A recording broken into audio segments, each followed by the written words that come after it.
आज फलटणमध्ये उपजिल्हा रुग्णालय याला भेट दिली आणि इथल्या रुग्णांची विचारपूस केली, इथल्या संबंधित डॉक्टरांशी चर्चा केली। मला इथं थोडासा स्वच्छतेचा अभाव जाणवला। संबंधित विभागाला तशा सूचना देऊन याच्यानंतरच्या पुढच्या काळामध्ये या रुग्णालयाची स्वच्छता ठेवण्याचं काम अधिकाऱ्यांनी आता मनावर घेतलेलं आहे आणि ते अधिकारी निश्चितपणानं पार पाडतील।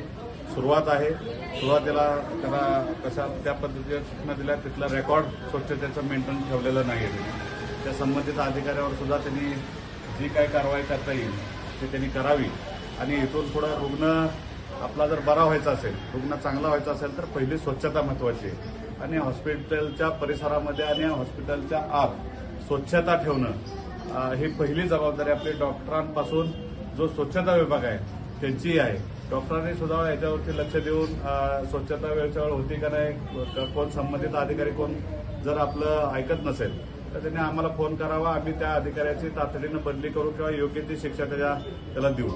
कारण इथून पुढे रुग्णाची सेवा करा, रुग्णांना चांगलं औषध, चांगल्या ज्या काही तुमच्या आपल्या योजना आहेत सरकारच्या, त्या योजनेच्या माध्यमातून सर्वसामान्य शेतकऱ्याला, कुटुंबाला, गोरगरीब वंचित घटकांना या रुग्णालयाचा फायदा व्हावा आणि ज्याच्याकडे परिस्थिती नाहीत असेच रुग्ण आपल्याकडे बऱ्यापैकी येतात सरकारी हॉस्पिटलला।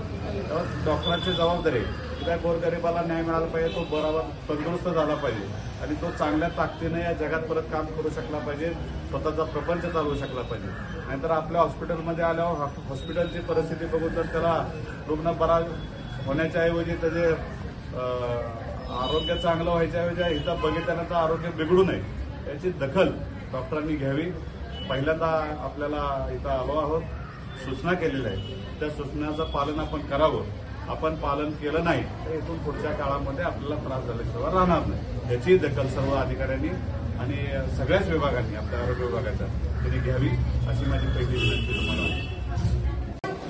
पोलीस प्रमुख असतात त्या विभागाचे आल्यापासून तुम्ही आता दिसताय